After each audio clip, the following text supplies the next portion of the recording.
Բարև բարեկամներ, Երկիր մեդիա հեռուստաընկերության եթերում Սփյուռքն այսօր հաղորդաշարի Անդրանիկ թողարկումն է։ Կարծում եմ, որ այս հաղորդաշարի կարիքը կար մեր եթերում։ Չնայած որ Երկիր մեդիա հեռուստաընկերությունը անցնող տարիներին միշտ էլ անդրադարձել է հայկական Սփյուռքին, Սփյուռքին առնչվող կարևոր իրադարձություններին, սփյուռքահայերին հուզող խնդիրներին։ Այնուամենայնիվ, առանձին հաղորդում ունենալը մեր եթերում կարծում ենք հասունացած պահ էր։ Եվ այսօր մեր առջև խնդիր ենք դրել առավել մանրամասն անդրադառնալ հայկական Սփյուռքին, Սփյուռքի առանձին համայնքների պատմությանը, անցյալին եւ ներկային, Սփյուռքում կատարվող կարևոր իրադարձություններին եւ իհարկե նաեւ անհատների եւ կազմակերպությունների գործունեությանը, ովքեր հսկայական աշխատանք են կատարում Սփյուռքում հայապահպանության եւ քաղաքական լոբիստական գործերի կազմակերպման առումով։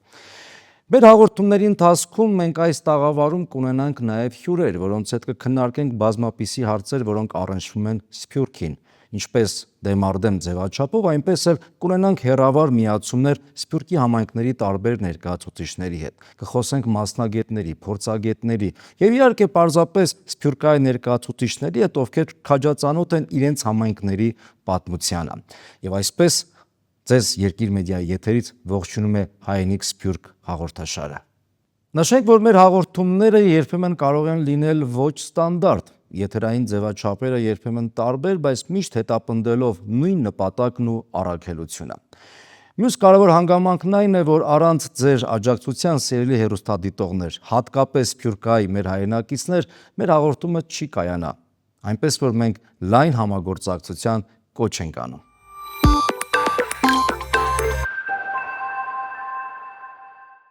Եվ այսպես Երկիր մեդիա հեռուստաընկերության եթերում Սփյուռքն այսօր հաղորդաշարի Անդրանիկ թողարկումն է։ Եվ մեր այս Անդրանիկ թողարկման եթերում առաջարկում ենք ընդհանուր զրույց վարել, ընդհանրական զրույց վարել հայկական Սփյուռքի ձևավորման, նրա պատմության, տեղաբաշխվածության եւ առանձնահատկությունների մասին։ Իսկ ծրագրի ավարտին այսօր մեր տաղավարում կզրուցենք պատմական գիտությունների թեկնածու դոցենտ Էդգար Հովհաննիսյանի հետ։ Մնացեք մեր եթերում։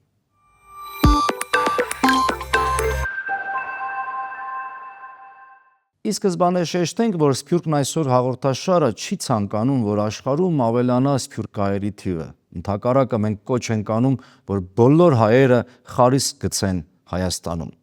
Միևնույն ժամանակ մենք հաշվի ենք նստում առկա իրողությունների հետ եւ ցանկանում ենք արժևորել Սփյուռքի դերը հայության կյանքում, առհասարակ քննարկել հայրենիք-սփյուռք հարաբերությունները։ Վերջին հաշվով առանց ուժեղ Հայաստանի, առանց ուժեղ հայկական պետականության Սփյուռքը մի օր կդադարի գոյություն ունենալ,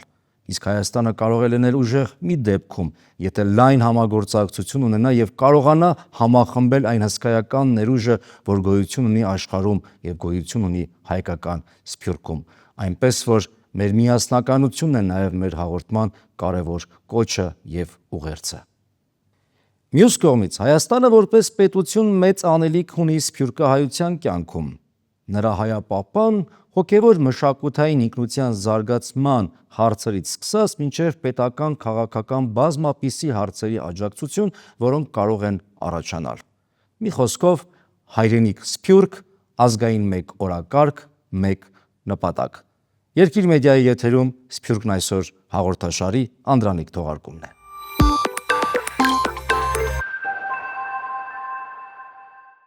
Ընդհանրապես Սփյուռք նշանակում է ցրված, սփռված ժողովուրդ, առնվազն 2-3 սերունդ, որն ունի էթնիկ հիշողություն եւ որպես խմբավորում վերապրելու կամք։ Սփյուռքը նաեւ էթնոքաղաքական եւ էթնոմշակութային ֆենոմեն է։ Փաստացի ստացվել է այնպես, որ այսօր աշխարհում ապրում է մոտ 9-ից 10 կամ որոշ հաշվարկներով 10-ից 12 միլիոն հայություն, որից ընդամենը 3 միլիոնն են ապրում Հայաստանում, մայր հայրենիքում։ Մնացածը փաստացի ապրում են Հայաստանից դուրս, ստեղծելով հայկական Սփյուռք։ Հայկական Սփյուռքը աշխարհի ամենահին եւ ամենալայն տարածված սփյուռքներից մեկն է։ Տարբեր դարերում հայերը հայրենիքը լքել են եւ օտար ափերում հաստատվել են տարբեր պատճառներով։ Բռնագաղթեր, պատերազմներ, հայոց ցեղասպանություն, տնտեսական դժվարություններ եւ այլն։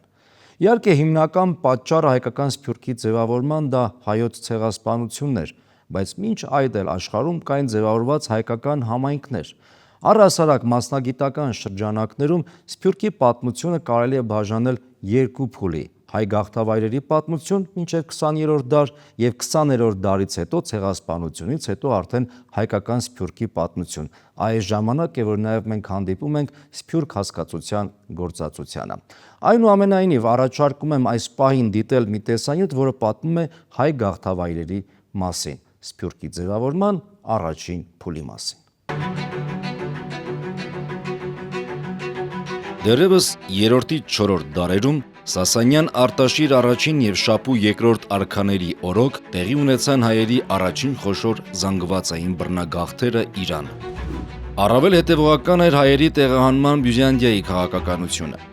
Երբ մի քանի դար շարունակ հայերը պարտադրված էին գաղթել դեպի արևմուտք, կայսրության տարբեր շրջաններ, այդ թվում Բալկաններ, Թրակիա, Մակեդոնիա և այլն։ Հայ ազնվականության և զինվորականության շարունակական արտագաղթի արդյունքներից էր նրանց հայտնվելը բյուզանդական պետական կառուցվածքի ամենաբարձր օղակներում, ընդհուպ մինչև մակեդոնական կամ հայկական դինաստիայի հիմնումը Բյուզանդիայում։ Վաղ միջնադարում Հայաստանում Արշակունյաց թագավորության անկումից հետո նկատելի են հայերի գաղթը այլ երկրներ։ Մեծ թվով հայերի գաղթ այլ երկրներ տեղի ունեցավ նաև հետագայում։ 1045 թվականին Անիի Բագրատունյաց թագավորության անկումը և դրան հաջորդած Բյուզանդիայի Հայաստանում վարած քաղաքականությունը, ապա սելջուկյան և այլ նվաճողների հարձակումները պատճառ հանդիսացան հայերի մեծ գաղթի, հիմնականում Վրաստան, Կիլիկիա և այլ երկրներ։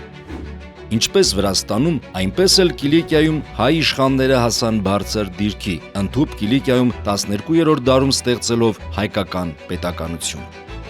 Կիլիկիա տեղափոխվեց և մինչև 1441 թվականն այնտեղ մնաց նաև ամենայն հայոց կաթողիկոսական աթոռը։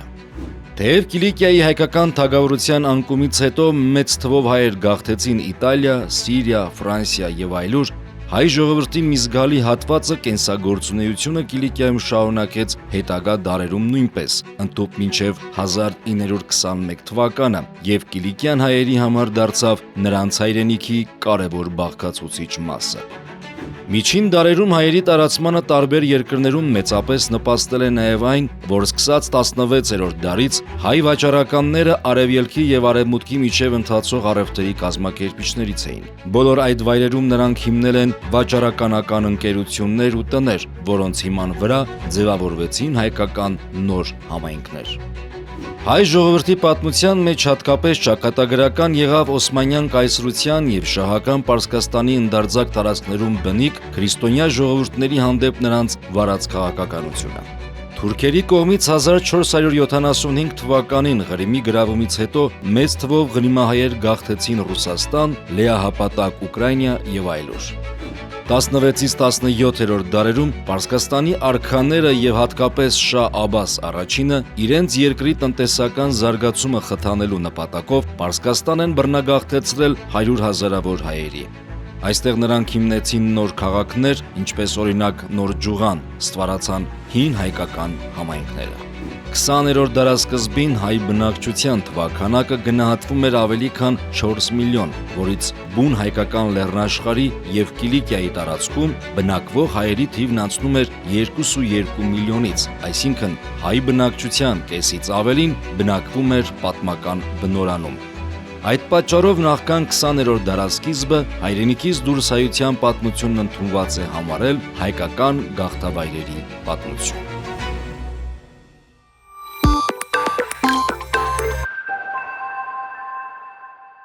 Մեր պատմության տարբեր փուլերում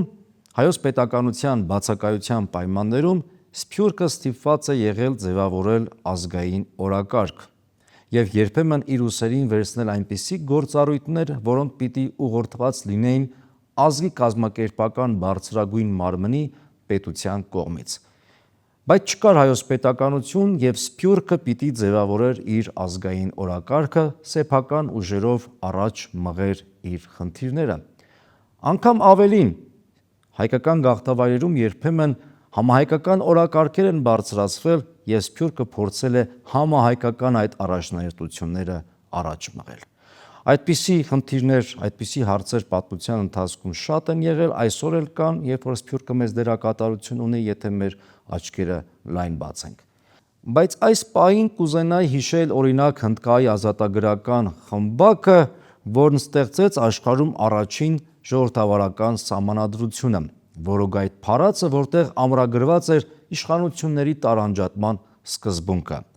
Համեմատության համար ասենք, որ Ամերիկայի Միացյալ Նահանգների սահմանադրությունը, որտեղ ժողովրդավարական այդ սկզբունքները ամրագրված էին, ստեղծվեց որոգայթ փարածից հետո։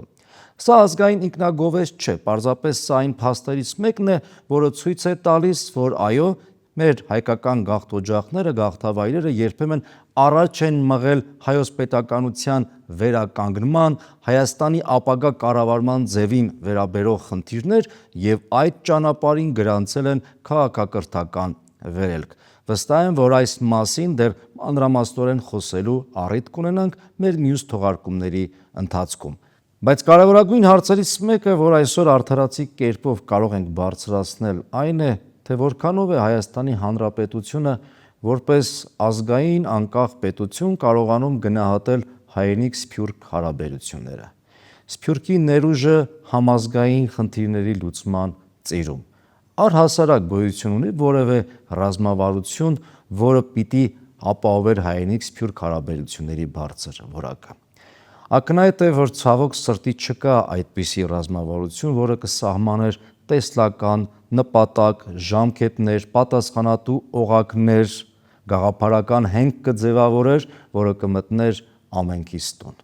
Նախագծեր, որոնք կդառնային մեր այսքան երազած անկախ պետության ազգային ռազմավարության անկյունակարային առանցքային գաղափարները եւ անկախ իշխանությունների փոփոխություններից կշարունակվեին որպես համազգային ծրագրեր։ Չկան այդպիսիք։ Իհարկե, նախկինում եղել են մեծ ու փոքր ծրագրեր, հայերենիք-սփյուռք համաժողովներ, համահայկական խաղեր, Արիտուն ծրագիր, բայց դրանք չէին կարող եւ չեն կարողացել լուծել այն բոլոր խորքային խնդիրները, որ այսօր ծառացած են հայերենիք-սփյուռք հարաբերություններում։ Այս թեմաների մասին մեր եթերում դեռ կխոսենք, իսկ այս պահին առաջարկում եմ դիտել մի տեսանյութ, որը պատմում է 20-րդ դարից ձևավորված հայկական սփյուռքի, այսօր աշխարհում հայկական սփյուռքի տեղաբաշխվածության եւ որոշ առանձնահատկությունների մասին, որից հետո կհանդիպենք տաղավարում եւ կզրուցենք մեր այսօրվա հյուրի հետ։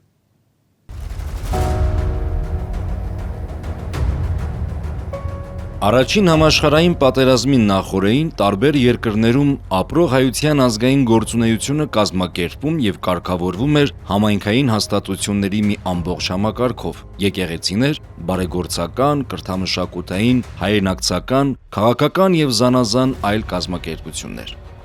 Հատկապես կարևորվում էին Կոստանդնուպոլիսը եւ Թիֆլիսը, արևմտահայության եւ արևելահայության մշակութային, քաղաքական եւ ֆինանսական կենտրոնները։ Գաղթաշխարհի խոշոր մշակութային կենտրոններից էին նաեւ Զմյուրնիան, Մոսկվան, Վենետիկը, Բաքուն, Կալկաթան։ 1890-ական թվականների Համիդյան ջարդերի անխուսափելի հետևանքներից էր հայերի ավելի մեծ չափով արտագաղթը հայրենիքից, այս անգամ նաև դեպի հյուսիսային եւ հարավային Ամերիկա։ Իսկ 1915 թվականի հայոց ցեղասպանությունը դարձավ հայկական սփյուռքի ձևավորման ամենաէական գործոնը։ Հրաշքով փրկված 100,000-ավոր հայեր հաստատվեցին աշխարհի տարբեր երկրներում։ Օտար միջավայրում հաստատված հայության համար ֆիզիկական գոյության պահպանումից զատ կարևոր էր ազգային ինքնության, լեզվի, մշակույթի պահպանումը։ Օտար միջավայրում հայերի հայ պահելու գործում անգնահատելի դերակատարություն ունեցան այն նշանավոր հայ մտավորականները, ովքեր հատկապես 1920-ական թվականներից Հայաստանի առաջին հանրապետության կործանումից հետո հաստատվելով Սփյուռքում ստեղծեցին ազգային հոգևոր, կրթական, մշակութային, սպորտային, երիտասարդական ու բազմապիսի այլ հայկական կազմակերպություններ, որոնց հիմնական խնդիրը հայապահպանությունն էր։ Այս գործում անուրանալի դերակատարություն ունեցան հայկական ավանդական կուսակցությունները եւ իհարկե հայոց եկեղեցին։ Անուրանալի էր ինչպես հայկական, այնպես էլ միջազգային այլ բարեգործական կազմակերպությունների, ֆոնդերի եւ անհատների դերը, ովքեր նվիրատվությունների շնորհիվ առ այսօր իրենց մեծագույն նպաստն են բերում Սփյուռքում հայապահպանության գործին։ Արդյունքում հայկական Սփյուռքը ստեղծել է հազարավոր դպրոցներ, եկեղեցիներ, մշակութային կենտրոններ եւ լրատվամիջոցներ։ Բազմաթիվ սփյուռքահայեր դարձել են համաշխարհային դեմքեր արվեստի, գիտության, քաղաքականության, բիզնեսի եւ այլ ոլորտներում։ Սփյուռքահայերն անգնահատելի մասնակցություն ունեցան նաեւ երկրորդ համաշխարհային պատերազմում։ Ամերիկայի Միացյալ Նահանգների շուրջ 18500 եւ Մեծ Բրիտանիայի եւ Ֆրանսիայի շուրջ 10000 հայազգի քաղաքացիներ նշված երկրների զինված ուժերում մարտնչել են ֆաշիստական Գերմանիայի եւ նրա դաշնակիցների դեմ։ Իսկ վերջինների կողմից գրավված Ֆրանսիայում, Հունաստանում, Բուլղարիայում եւ այլ երկրներում տեղի հայությունը մասնակցել է նաեւ դիմադրության զինված պայքարին։ Այդ տարիներին սփյուռքահայությունը կազմակերպել է նաև հատուկ հանգանակություններ Խորհրդային Միության օգտին, որոնց կարևոր արդյունքներից էր Սասունցի Դավիթ տանկային շարասյան ստեղծումը։ Հատկանշական է, որ խորհրդային իշխանության տարիներին թե պաշտոնական եւ թե գիտական հրապարակումներում խոսելով ԽՍՀՄ տարածքում խորհրդային Հայաստանի սահմաններից դուրս ապրող հայերի մասին երբեք չէր կիրառվում սփյուռք հասկացությունը։ Այս մոտեցումը հիմնավորվում էր նրանով, որ հայերը, այդ թվում եւ խորհրդային Հայաստանում բնակվող, որպես խորհրդային Միության լիիրավ քաղաքացիներ, բաղկացուցիչ մասն են պատմական նոր հանրության խորհրդային ժողովրդի։ Այդ մոտեցումն այնքան խորն էր արմատավորվել հասարակական գիտակցության մեջ, որ Հայաստանի անկախացումից հետո էլ հայաստանյան ամենատարբեր հրապարակումներում լայն տարածում գտավ ներքին սփյուռք ոչ գիտական բնորոշումը։ Խորհրդային շրջանից հետո եւ հատկապես 1990-ականներին Հայաստանի տնտեսական ու քաղաքական դժվարությունները եւս նոր արտագաղթի ալիք առաջացրին։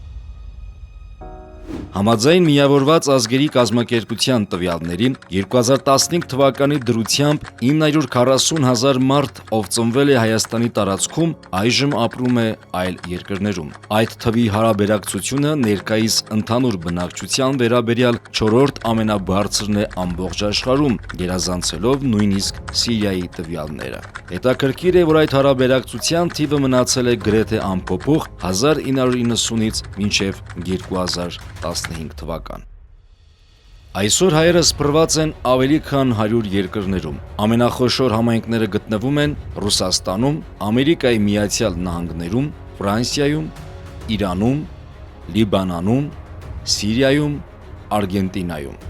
Ամենախոշոր համայնքները՝ Ռուսաստան, ապրում է մոտ 2.5 միլիոն հայ։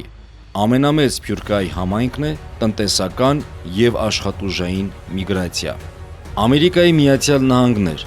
ապրում է մոտ 1.5 միլիոն հայ։ Հիմնական կենտրոնը Կալիֆոռնիա, ուժեղ քաղաքական լոբինգ, կրթական կառույցներ։ Ֆրանսիա, ապրում է մոտ 600,000 հայ, լավ կազմակերպված, ուժեղ պետական ինտեգրում, մշակութային ազդեցիկ ներկայություն։ Իրան, ապրում է մոտ 100-ից 150,000 հայ, հին կայուն համայնք է, լեզվի եւ ինքնության բարձր պահպանմամբ։ Մերձավոր Արևելք, Լիբանան, Սիրիա, ապրում է մոտ 300-ից 400,000 հայ, ավանդական սփյուռք, որի թվաքանակը նվազում է, ուժեղ կրթական եւ կուսակցական համակարգեր։ Լատինական Ամերիկա, Արգենտինա, Ուրուգվայ, ապրում է մոտ 200,000 հայ, բարձր ինքնագիտակցություն, սահմանափակ տնտեսական ազդեցություն, հայոց լեզվի պահպանման խնդիր։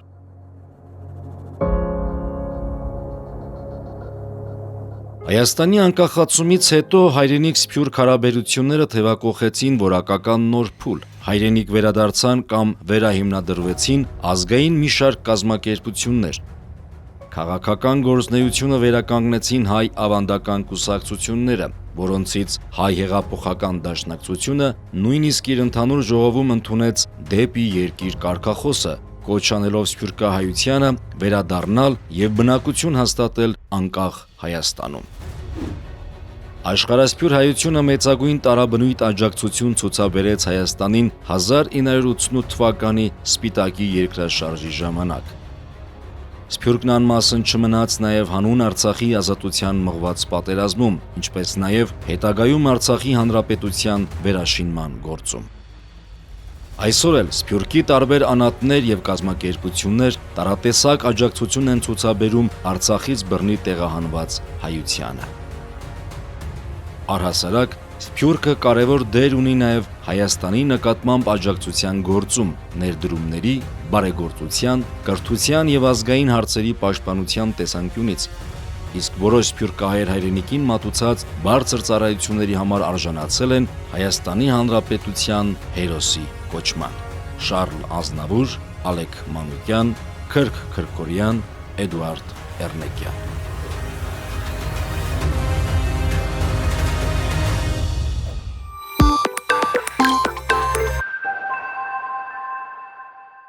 Բարեկամներ, Երկիր մեդիայի եթերում Սփյուռքն այսօր հաղորդաշարի անդրանիկ թողարկումն է եւ ինչպես հաղորդման սկզբում նշեցի, մենք մեր հաղորդումների ընթացքում կունենանք նաեւ հյուրեր, Սփյուռքի հարցերով մասնագետ փորձագետներ, պատմաբաններ եւ ինչու ոչ նաեւ Սփյուռքահայ համայնքի ներկայացուցիչներ, ովքեր քաջածանոթ են իրենց համայնքի խնդիրներին։ Հարկ եղած դեպքում նաև հեռավար կապի միջոցով մենք մեր հյուրերի հետ զրույց կվարենք, բայց այսօրվա իմ հյուրը գտնվում է արդեն տաղավարում եւ դեմ առ դեմ ձևաչափով կզրուցեմ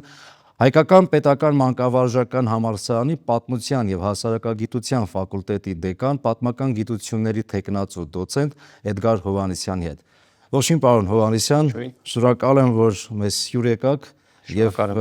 հաստորեն մեր հաղորդաշարի անդրանիկ թողարկման հյուրն եք։ Մենք ուրախ ենք ձեզ հետ զրույց վարել եւ կարծում եմ, որ մեր տարբեր հաղորդումների ընթացքում, որպես նաեւ Սփյուռքի հարցերով մեր լավագույն մասնագետներից մեկը մենք հնարավորություն կունենանք հանդիպելու։ Պարոն Հովհաննիսյան, հաղորդման ընթացքում մենք տեսանյութերի ձևով փոքրիկ անդրադարձ պատմական ակնարկ կատարեցինք Սփյուռքի պատմությանը եւ ըստ էության Սփյուռքի պատմությունը կարող ենք բաժանել երկու խոշոր փուլի՝ գաղթօջախների պատմություն եւ Սփյուռքի պատմություն, հայկական Սփյուռքի արտեն։ Այ կուզենայի մեկնաբանեք, թե Սփյուռք հասկացությունը ինչ նշանակություն ունեցավ եւ երբանից մտավ կիրառության մեջ։ Նախ շնորհակալ եմ հրավերի համար եւ շնորհավորում եմ ձեր հաղորդաշարի համար։ Իմ կապակցությամբ իմ կարծիքով շատ կարեւոր թեմատիկա եք ընտրել, որովհետեւ այնպես է ստացվել, որ մեր մեդիա դաշտը հայաստանյան իրականությունից դուրս չի գալիս, բայց այնինչ մենք ունենք մեծ Սփյուռք եւ կարիք կա եւ Սփյուռքին ներկայացնել Հայաստանը եւ ինչու՞ չէ Սփյուռքը ներկայացնել հայաստանյան հասարակությանը, որովհետեւ հայրենիքի փոքր հատված, հայրենիքում այսօր ապրում է մեր հայության փոքր հատվածը եւ մեծ մասը 2/3-ը մեր ազգության ապրում է երկրից դուրս եւ կարիք կա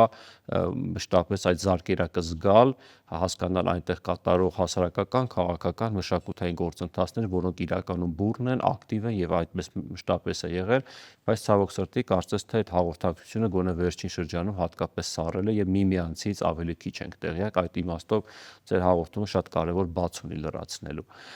Գալով ձեր հարցին, այո, այնպես է ստացվել, որ մեր պատմական ճակատագրի բերումով դեռևս 4-րդ դարից տարբեր տեսակի բռնագաղթերի, արտագաղթերի միջոցով հայության մի մասը սկսեց հայտնվել հայրենիքից դուրս եւ ժամանակի ընթացքում սկսեց ձևավորվել հայկական համայնքները, սկզբում հարևան երկրներում, հետո մերձակա տարբեր երկրներում, հետո նաեւ արդեն ուշ մի շարք դարում արդեն հասավ հեռավոր երկրներ, այսպես ասած, եվրոպական երկրներ եւ ասիական երկրներ եւ ձևավորվեց, այսպես ասած, հայկական գաղթաշխարհը կամ լայն իմաստով Սփյուռքը կամ դիասպորան, ինչպես միջազգայինորեն այդ տերմինը ընդունված է, եթե փորձենք շատ կարճ ձևակերպել, իհարկե նախ ասեմ, որ սփյուռքագիտությունը որպես առանձին գիտակարգ համեմատաբար երիտասարդ է, վերջի 3-4 տասնամյակներում է այն սկսել բուռն զարգանալ եւ այսօր իր կայուն տեղը ունի տարբեր գիտակարգերի շարքում եւ իրականում սփյուռքագիտությունը ինքը կարծես թե միայն առանձին հանդես եկող գիտություն չի, մեր հայտնի հայրենագետներից Խաչիկ Թոլոլյանը, որը աշխարհի ամենահայտնի սփյուռքագետներից մեկն է, նա ասում է, եթե ցանկանում ես սփյուռքը ճիշտ հասկանալ կամ լինել որակյալ սփյուռքագետ, ապա մի աչքով պիտի լինել պատմաբան, մեկ աչքով միջազգայնագետ, մեկ աչքով իրավաբան, մյուսով ազգագրագետ, առհասարակ սփյուռք երևույթը հասկանալու, զարկերակը զգալու համար, որովհետև եթե միայն մենք փորձենք որպես պատմաբան նայել սփյուռքյան գործընթացներին, զարգացման տրամաբանություններին, ամբողջությամբ չեն կարող անցնել։ Ինքը միջառարկայական, միջմասնագիտական հմտություններ է պահանջում, որպեսզի ամբողջությամբ երևույթը անցնենք եւ հասկանանք։ Այդ իմաստով վերջին տարիներում այն բուռն զարգանում է թե Հայաստանում եւ թե հատկապես աշխարհում, արևմտյան երկրներում, ասիական տարբեր երկրներում բազմաթիվ հոդվածներ տեսական գրականություն է լույս տեսնում։ Իհարկե, երբեմն այդ գրականությունը այնքան շատ է, որ նա շփոթ է առաջանում եւ այդ իմաստով նաեւ կամ բազմաթիվ տասնյակ ձևակերպումներ սփյուռք հասկացության, սփյուռք երևույթի վերաբերյալ, բայց եթե փորձենք ամենապարզ եւ հստակ ընդհանրացնող մի ձևակերպում տալ, իմ կարծիքով սփյուռքը դա հայրենիքից դուրս գտնվող այն համայնքներն են, որոնք բռնի կամ կամավոր արտագաղթերի արդյունքում մի կետից ցրվել են տարբեր կետեր եւ հետագայում ձևավորելով կայուն համայնքներ, կայուն ինստիտուտներ, կառույցներ, դրանց միջոցով փորձում են պահպանել սեփական ինքնությունը օտար միջավայրում, դա կլինի լեզու, մշակույթ, կրոն տարբեր համայնքների դեպքում տարբեր, ինչպես նաեւ փորձում են ինստիտուցիոնալ կապ պահպանել սեփական հայրենիքի հետ, ինչպես նաեւ աջակցել սեփական հայրենիքին։ Փաստենք, որ շատ կարևոր է համայնքի որպես կազմակերպական գործունեությունը, որովհետև կարող են հայեր լինել սպառված, որևէ համայնքային կյանք չլինի եւ ըստ էության սփյուռքի տրամաբանության մեջ։ Այո, տեսեք, երբ որ որևէ խումբ մարդկանց լքում է իր սեփական հայրենիքը, ընդ որում պատճառները խիստ տարբեր կարող են լինել եւ հայտնվելու օտար միջավայր, մարդը կամ մարդիկ կամ մարդկանց խումբը երկու տարբերակ ունի, կամ ասիմիլացվել, ձուլվել տիտղոսակիր ազգին եւ ընդունել այդ ազգի որակական հատկանիշները, այսպես ասած, կամ սփյուռքացվել, դա կոչվում է process of diasporization, սփյուռքացման գործընթաց, սփյուռքացման գործընթացը դա բարդ, երկարաժամկետ, ռեսուրսներ եւ էներգիա պահանջող գործընթաց է։ Ոչ բոլոր ազգերն ու հանրույթներն են հեշտությամբ այս ճանապարհը անցնում, կան ազգեր, որոնք դա պատմականորեն իրենց մոտ այդ հատկությունները ձևավորված են, այդ թվում նաեւ իդեպ հայերն են, եւ այդ սփյուռքացման գործընթացների ընթացքում դու դառնում ես կազմակերպված համայնք, այսինքն դու դառնում ես օգտակար ինտեգրված քաղաքացի հյուրընկալ հասարակության մեջ, բայց միաժամանակ կա հստակ սահմանակից մենքի եւ դուքի, այսինքն դու ցանկանում ես ամբողջությամբ չդառնալ այդ հասարակության տիտղոսակիր ազգի ներկայացուցիչը, այլ պահում ես սեփական ինքնությունը, բայց միաժամանակ դառնալով այսպես ասած որակյալ ինտեգրված օրինապահ քաղաքացի, որովհետեւ երբեմն որոշ մասնագետներ առանձնացնում են երրորդ ուղին, դա գետոյացումն է, երբ որ դու օտար երկրում, օտար միջավայրում մի կողմից չես ինտեգրվում, չես դառնում օրինապահ քաղաքացի, քո ինքնությունն ես ուզում պահպանել, բայց նաև գետո ես դառնում, այսինքն խիստ կարծրատիպային, կարծրացած միջավայր է ստեղծում, երբեմն դառնալով որոշակի պրոբլեմ տվյալ հասարակության համար, որը իհարկե այս դեպքում որպես բացասական նեգատիվ երևույթ է նկատվում։ Մեր դեպքում մենք դարեր շարունակ ոչ լավորից, դա էլ նշենք, այնպես է ստացվել, լքել ենք հայրենիքը կամ բռնի ճանապարհով են ստիպել, հիմնականում բռնի ճանապարհով են ստիպել մեզ լքել հայրենիքը եւ ձևավորվել է այդ հատկությունները, հմտությունները եւ օտար միջավայրում կարողացել ենք ունենալ այդ ինստիտուցիոնալ կառուցվածքային ձևերը, ձևավորել սփյուռքյան համայնքներ, իհարկե տերմինը ժամանակ չէինք օգտագործում, դա էլ մեկ այլ քննարկման այսպես ասած հարց է եւ ձևավորել սփյուռքը, այո, եթե փորձեն կարճ ձևակերպել, հայրենիքից դուրս գտնվող համայնքներն են, իհարկե այստեղ նաեւ մի նրբություն կա, որ անպայման ուզում եմ շեշտադրել, տեսակ շատերը քննարկում են հայրենիքից թե հայրենի պետությունից դուրս, հատկապես սա խիստ առնչվում է մեզ այն պարագայում, երբ որ մեր պետությունը եւ հայրենիքը չի համապատասխանում իր չափերին, կամ ընդամենը 3 կար Արցախյան պետություն, այսօր չկա, ցավոք սրտի հայաթափված Արցախը եւ այլն, եւ երբեմն այդ դիսկուրսը կա, այո, միջազգային իրավական նորմերի տեսակետից պետությունից դուրս համայնքների մասին է խոսքը, բայց պատմական կոնտեքստով, երբ որ մենք փորձում ենք գնահատականը տալ, կան համայնքներ կամ հայության զանգվածներ, որոնք այսօրվա հայրենի պետությունից, Հայաստանի Հանրապետության պաշտոնական սահմաններից դուրս են, բայց մեծ դժվարությամբ կարելի է այդ մարդկանց սփյուռք համարել, ասենք թե Ջավախքի հայությանը օրինակի համար։ Այո, իսկապես մենք Ջավախքի հայության այսօր դժվար թե ընկալումների տարբերություն, բայց պետականորեն եթե նայում ենք, այո, գտնում ենք Հայաստանում։ այո։ Եվ կարծում եմ այդ թեմա շատ բազմազան, իսկապես սփյուռքի թեման, հայկական սփյուռքի թեման երևույթ է, շատ բազմաշերտ է եւ մեծ հարցերի շրջանակ է բարձրացնում։ Մենք մեր հեռուստադիտողներին կներկայացնենք այդ հարցերը, կխոսենք եւ ուզում եմ մի կարևոր խնդրի անդրադառնանք, այսօր գաղտնիք չէ, որ ցանկացած սփյուռք աշխարհում այլ ժողովուրդների, այդպես էլ մեր դեպքում, հայկական սփյուռքի դեպքում կան նաեւ մեծ մարտահրավերներ,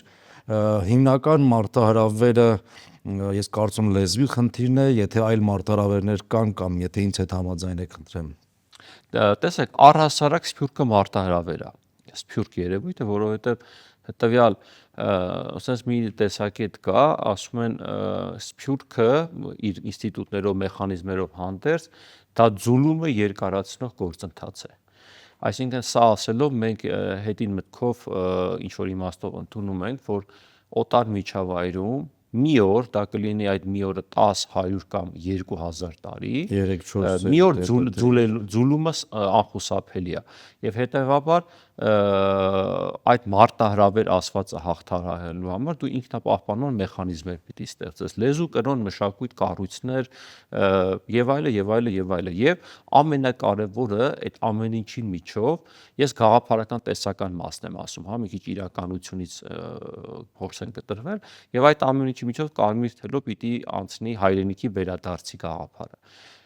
Այլապես ինքնանպատակ է դառնում սփյուռքում հայ մնալը կամ որևէ ինքնություն պահպանելը ինչ որ իմաստով, որովհետև եթե չկա հայրենիքի վերադարձի իդեան,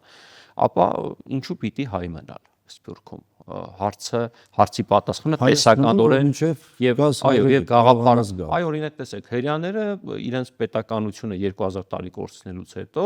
2000 տարի հрья մնացին եւ 2000 տարի քարոզեցին ավետյաց երկիր վերադառնալու գաղափարը եւ դա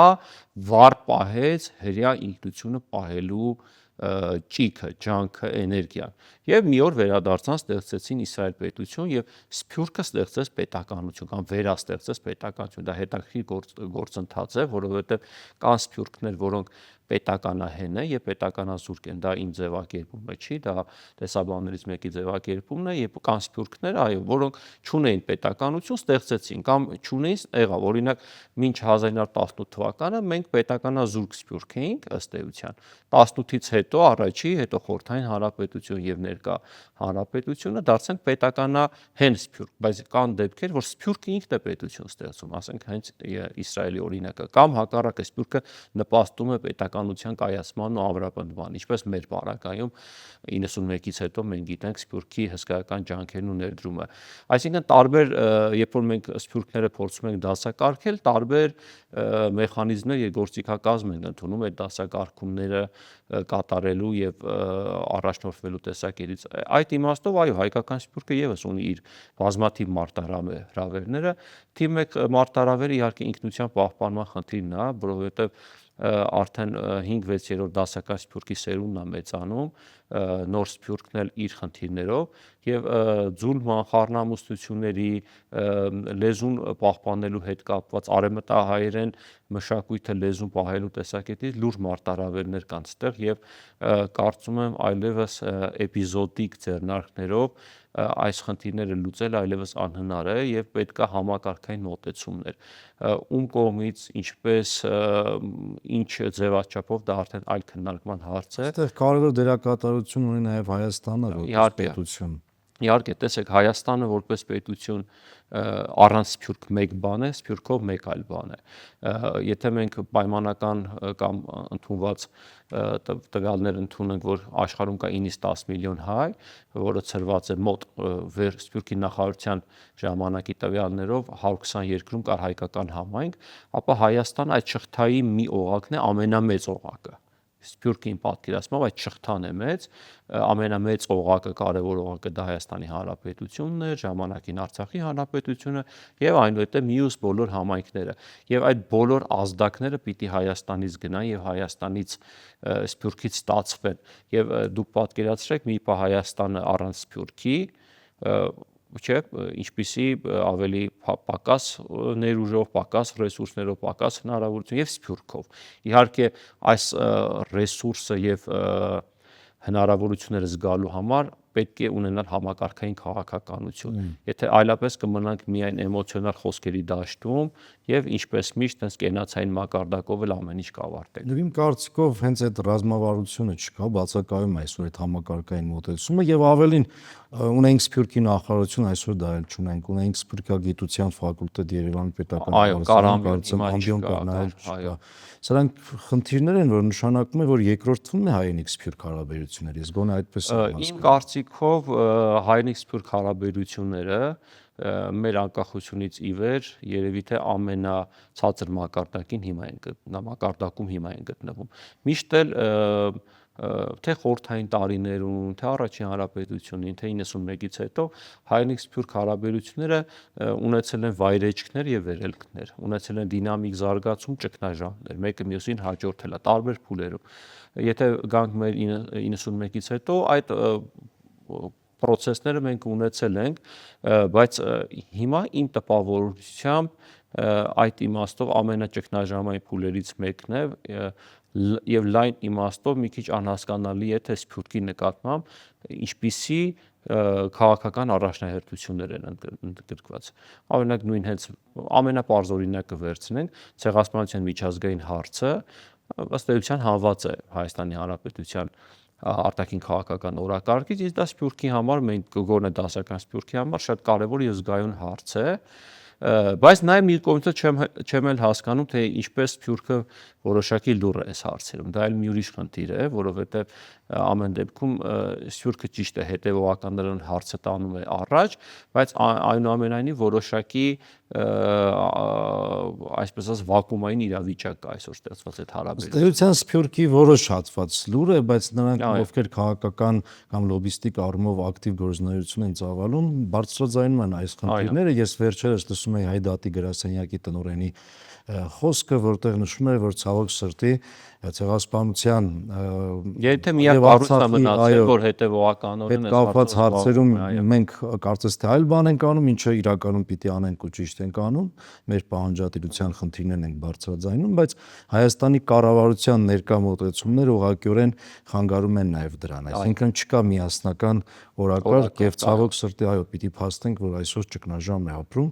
Այնինչ հայերենիք-սփյուռք հարաբերությունների որակը, բարձր որակը շատ կարևոր է Սփյուռքի ներուժի եւ առհասարակ փոխգործակցության մեկը մյուսին ուժեղացնելու առումով եւ այս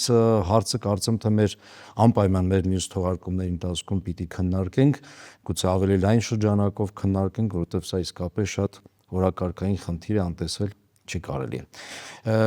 Մեր եթերաժամը հարցազրույցի ժամը մոտեցավ ավարտին, ես շնորհակալ եմ այս կարևոր զրույցի համար։ Ելի նշեմ, որ պատրաստ ենք միշտ հյուրընկալել եւ քննարկել տարաբնույթ հարցեր։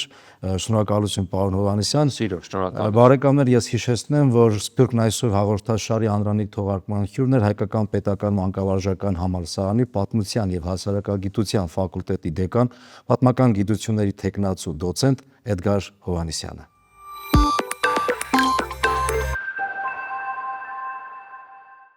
Աշխարհասփյուռ հայերն ունեն բազմապիսի եւ տարբեր ծննդավայրեր, բայց իրենց ոտքի տակ չունեն հայրենի հող։ Հայրենիքի բացակայությունը լրացնելու համար նրանք ստեղծում են հոգեմտավոր հայրենիք, ուր մարմնավորվում են Հայաստանը եւ հայ ազգը։ Իրավացիորեն նրանք Հայաստանն համարում են իրենց հայրենիքը, որտեղ գտնվում են նրանց արմատները, ազգային կոդն ու ինքնության արժեքները։ Աշխարհի ցանկացած վայրում յուրաքանչյուր հայ ազգային արժեք է։ Լավ եղեք, կհանդիպենք։